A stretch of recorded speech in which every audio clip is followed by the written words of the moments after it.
Hello! If you clicked on this video, then either you're in the process of building up an annoying dodgy team, or you're sitting on disposable income wondering what you can do to build one.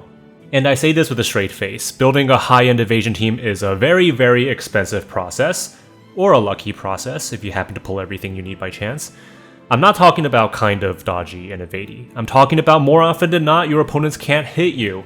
I'm talking about maxed out evasion and you're playing on auto with the AI in control, enemy units won't even bother trying to attack. Yeah, that happens. So let's get wailing, shall we?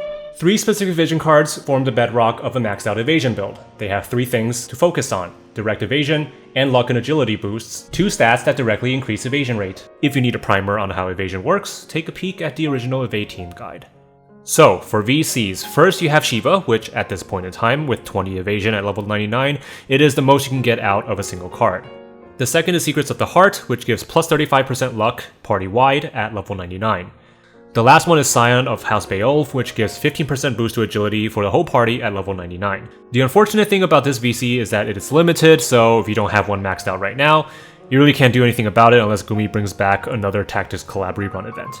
You can wait for the global release of Black Rose of the Battlefield, fingers crossed that's an accurate enough translation, which is the new Black Mage Helena VC currently available in JP that also gives up to 15% agility at max level. But the problem with this card is that it's strictly magic based, much like Shiva, so it's tough to fit it into a more typical evade team that is mostly slashers. And that's a good segue into units. For my team, I tend to rotate them fairly frequently depending on the maps involved. But usually I'll have Chtone and or Venera as the centerpiece, since those two are naturally the most dodgy given their master abilities and passives. Sometimes I'll use Shadowlynx, but she's much more fragile and has less room for error if I run into anybody with increased accuracy. The third unit I've been using more recently is Knight of Ruined Stern. Yep, if VCs weren't whale status enough, why don't we throw in a level 99 double cost UR unit into the mix? But the thing about an evade team is that as long as you have the 3 core VCs, almost any unit with decent base luck and agility can fit into the team, even if they don't have evasion passives. If you've seen some of my past guild battle videos, you may have noticed that I frequently use 𝐅𝐅𝐁𝐄 in an evade setup. By no means does 𝐅𝐅𝐁𝐄 top the charts for agility and luck, but the 3 VCs pumps her stats up high enough that with close to 100 agility and over 300 luck, she can get her fair shares of dodges, just as long as she's equipped to do so. Another segue, equipment. While the vision cards are critical, if you don't have dodge gear, then you ain't gonna dodge. That means maxed out Sage's hats plus 5, or maxed out ribbon plus 5 if the unit can't equip hats, like Ruined Stern. Put that pretty ribbon on its head. And knowing agility plays a big part in boosting evasion, any TMR that gives agility is very welcome. I personally use Illusory Bells because why would you ever not? And the fact that it also gives plus 7 agility is just bonkers. Other good candidates include Lucia's Bewitching Boots or Venera's own Bewitching Heels. Anyway, there are a bunch of TMRs with agility on them, so take your pick based on what you want to do with the team. I like Venera's TMR because of all the Warriors of Light I see on opposing teams, and I also like Chtone's TMR on anybody on a team that doesn't have base 4 move, so they can keep up with Chtone or Venera on the battlefield. And to wrap up the team, I can briefly touch upon Espers. I only really use 3, Odin, Tetrasylphid, and Behemoth. All of them are level 80, with all base evasion offensive nodes unlocked.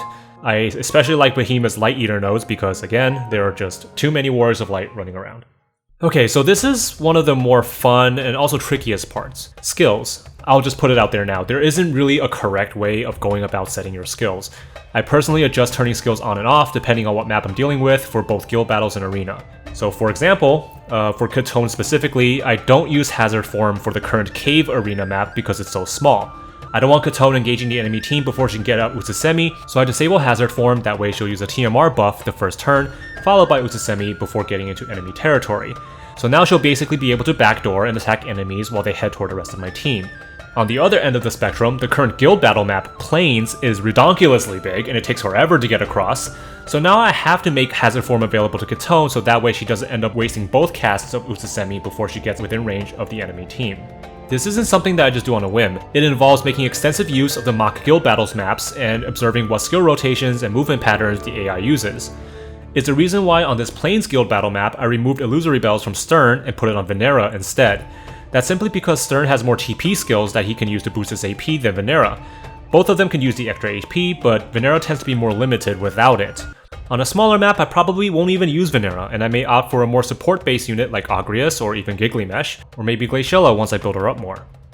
Going back to my current team that I'm rolling with, Chtone, Ruin Stern, and either Venera or someone else. 𝐿𝐐𝐄's role is not the main damage dealer. She may be considered the primary evade quote-unquote tank on the team, as she's almost always the first one to engage the enemy team, which by default makes her the first one to get targeted. So her main role is really to distract enemy units and force them to burn off some of the AP skills on her while she dodges them. Her secondary role is a disabler. Sometimes I'll remove her more offensive weapon in favor of Shadow Lynx's TMR, which grants a chance to paralyze on attack. And then I'll set her only offensive skills to Shadowbind, Paralyzing Edge, and her Limit Burst, so every time she attacks or uses a skill, there's a chance that she'll stop or paralyze an enemy unit. But usually I'll just keep her in a hybrid role with a mix of attacks, including the handy Drain Force for tanks. Ruin Stern is the primary damage dealer, so we don't need to go too in-depth with him.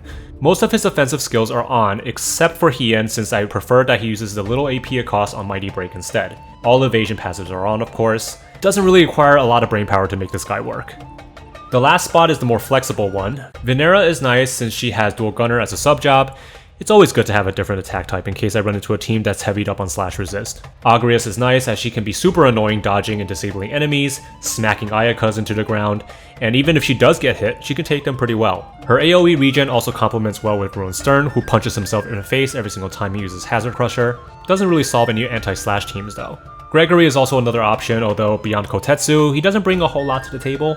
It's definitely fun when the Kotetsu Hazard Crusher combo is pulled off and you see massive numbers, but that's about it really. I think comboing Ruin Stern and Giggles is better for a more standard build instead of Evade.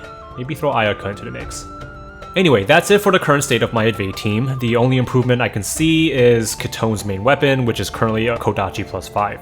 Unfortunately, I never got a chance to farm the quest for Sasuke's katana when it was around, so I'm just slowly building one up from scratch, one recipe at a time.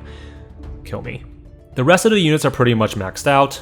Their weapons and dodge equipment are all maxed, espers are maxed out, and of course the vision cards are maxed out. The grind is real. Obligatory like and subscribe if you like what you see. Let me know in the comments any questions you may have, and good luck on your next 10 pull.